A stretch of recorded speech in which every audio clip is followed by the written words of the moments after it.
우리가 이거 지니고 있는 이 육체적인 몸도 스스로 선택하게 됩니까? 많은 분들이 물어봅니다. 예. 그렇지 않아요? 어떤 분들은 몸이 약합니다. 어떤 분들은 키가 뭐 작죠. 150도 안 되신 분들도 있고, 155, 160, 어떤 분들은 키가 2m 10, 뭐 2m 거인 같은 사람도 있고, 불치병 이렇게 앓고 있는 사람도 있고, 맞습니다. 그렇다 보니까 육체적인 몸을 그러면 내가 태어날 때 선택을 하는가? 저도 이렇게 생각을 많이 했어요. 자, 볼까요? 성모 마리아님께서 이렇게 이야기를 하세요. 몸은 부모 유전자의 결합체이기 때문에 교훈을 배우는데 가장 도움이 되는 몸체를 선택하게 됩니다.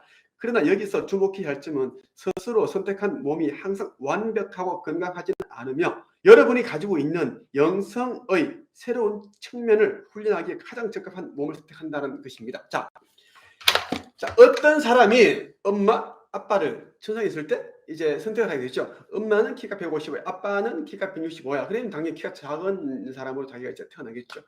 이런 것도 다 계산해 두고 선택을 하는 겁니다. 엄마는 폐가 약하다. 그리고 아빠 같은 경우에는 관절이 뭐 안 좋아서 뭐 류마티스 관절염도 앓고 있고 병원 자주 다니면서 그런 뭐 질환이 있다. 그럼 당연히 관절이 약하겠죠. 폐도 달리기 잘 못하겠죠. 그렇게 되면 이 사람은 육체적인 이런 운동을 해서 더 몸을 더 건강하게 만들어야겠다는 생각을 할 수 있습니다. 예. 허약한 몸을 운동을 통해서 자신을 가꾸는 거죠. 자개발하는 거죠. 이런 사람이 될 수도 있고, 아니면 몸을 그렇게 다른 그런 또래들, 다른 사람들처럼 그렇게 막 육체적인 그런 몸을 하기보다는 좀 이제 정적인, 그죠? 그런 이제 활동을 하겠죠. 뭐 책 읽고 글 쓰고 뭐 이런 작업을 하겠죠. 그쪽으로 이렇게 발달하게 되는 거예요. 사람이 인생이 그렇게 그쪽으로 흘러가게 됩니다. 그러한 이제 몸을 다 선택을 하는데, 천상에 있을 때는 우리가 이제 아이패드를 이렇게 보면서 뭐 넘기듯이 똑같습니다. 그런 프로그램이 있으면 이렇게 보고 선택을 합니다. 엄마, 아빠, 별로인데? 엄마가 너무 못생겼네. 아빠가 너무 좀 못되게 생겼네. 아니, 패스. 아빠가 너무 키가 너무 작네. 뭐 이렇게 뭐 키가 178, 엄마는 한 키가 170, 100인.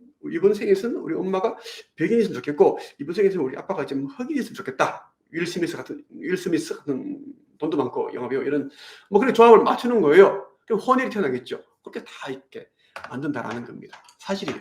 자, 카렌의 아버지인 테드가 폐가 약하고 어머니인 리타가 천식을 앓고 있다면 카렌은 유전적으로 이러한 형질을 물려받게 될 것입니다. 그녀는 감기에 잘 걸리고 겨울이면 몇 달간 아이처럼 침대에서 많은 시간을 보내게 될지도 모릅니다. 그러나 이로 인하여 카렌은 많은 책을 읽게 되며 컴퓨터를 할 수 있는 시간도 많이 가지게 될 수도 있습니다. 카렌은 어쩔 수 없이 휴식을 통해 보다 많은 지식을 얻게 되고 어머니와도 값진 시간을 함께 보내게 될 것입니다. 예, 이겁니다. 저는 이제 어려서 굉장히 말이 더듬었습니다. 언어장애가 심했어요. 그래서 동네 우리 이제 그 시골에서 그 어른들이 굉장히 걱정했습니다. 정말 커서 걱정이 많이 하셨습니다. 진짜 뭐 말 안 해도 아시겠죠. 혈액을 차면서 저한테 다 들려요. 걱정하는데 누구 집 아니야 하면서 뭐 말을 이렇게 더듬어가지고 큰일 났다 하면서 나는 다 들려요. 하지만 제가 이제 그래도 뭐 어릴 때는 그래도 좀 골목대장 정도였고 해서 친구들이 날 놀리는 한 명도 없었어요. 얻어 터지니까요. 제가 또 그게 있습니다. 성질 굉장히 저는 좀 뭔가 끝장을 보려는 그 기질이 있거든요.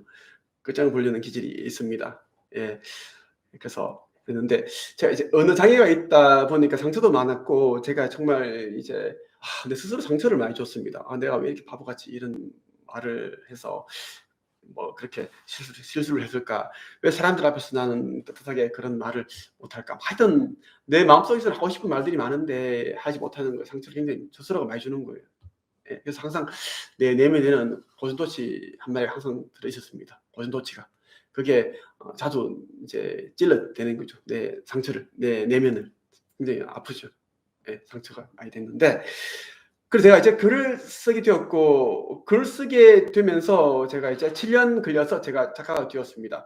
7년이 돼서 작가가 되었는데 작가가 되고 나니까 이제 강연이 하고 싶어졌습니다. 사람들 앞에서 강연. 그리고 이제 그 사람들에게 제가 이제 내가 더 이상 말 더듬지 않다라는 것을 보여주고 싶은 거예요.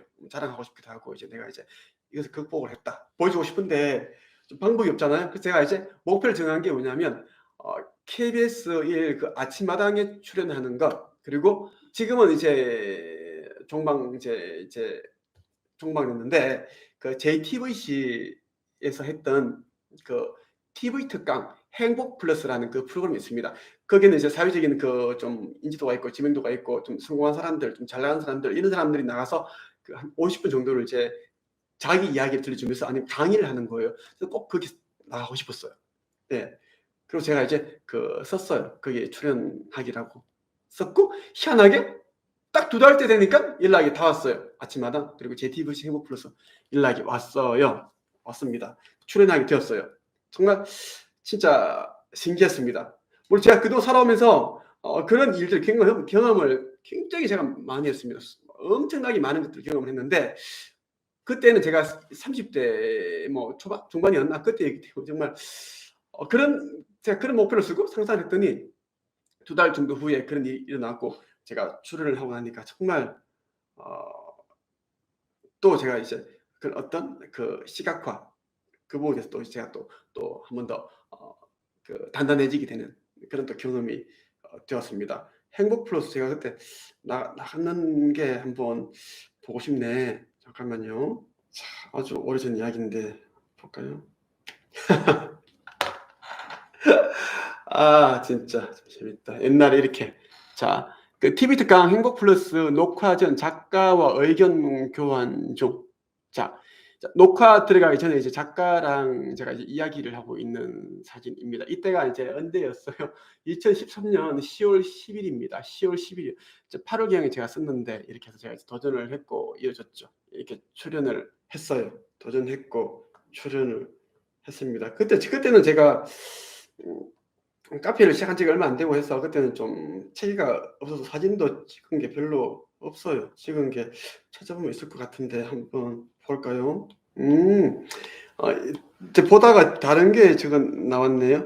제가 이제 국회 이제 2015년도였나? 날짜가 확실히 기억이 안 나는데 한 국회의원이 저를 이제 온 국민 책 쓸 수 있게끔 이제 그런 어떤 그거를 법안을 발의를 하기 전에 공청회를 열었습니다. 국회에서.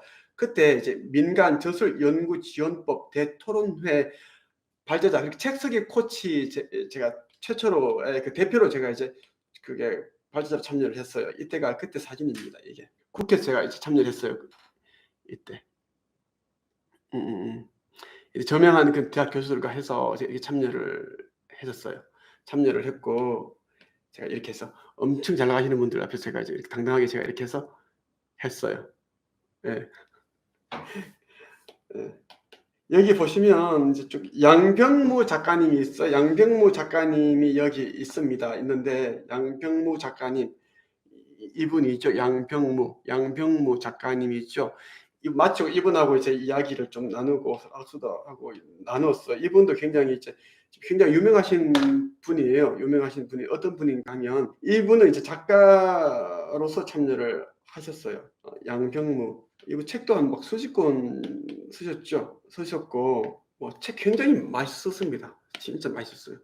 유명한 게 이제 감자탕 교회 이야기가 굉장히 유명하고 뭐 논어에 대한 책도 쓰셨고 책서 이분 굉장히 유명해지신 분이죠. 이렇게 제가 했고 여러분들도 시각화를 한번 하십시오. 시각화. 저는 시각화를 통해서 제가 원하는 걸 다 이뤘어요.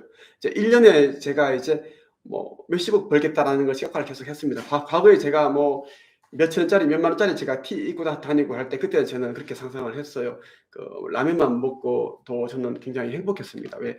꿈이 있으니까요. 제가 고시원 생활하면서도 책 쓰기 위해서 7년이라는 세월을 제가 고생하면서 살았지만 그것도 행복했습니다. 왜? 10년 후에 저는 이미 이루어져 있고 그 시간을 제가 그냥 감내하고 기다려보면 된다는 생각. 기다리자. 그 믿음과 확신이 있었습니다. 믿음과 확신 있는 사람에게 흔들림이 없죠. 뭐 흔들림이 있더라도 잠시 넘어지더라도 툴툴 털고 일어납니다. 확신이 없고 믿음이 없으니까 넘어지면 그것을 바로 이제 뻗어버리는 거죠. 뻗어버리면 뭐예요? 죽은 겁니다. 시신입니다. 일어나지 못하니까요. 그래서 항상 믿음과 확신을 가져라. 우리는 창조주, 아버지 창조주, 그 하느님의 자녀다라는 생각으로 살아가시면 좋겠어요.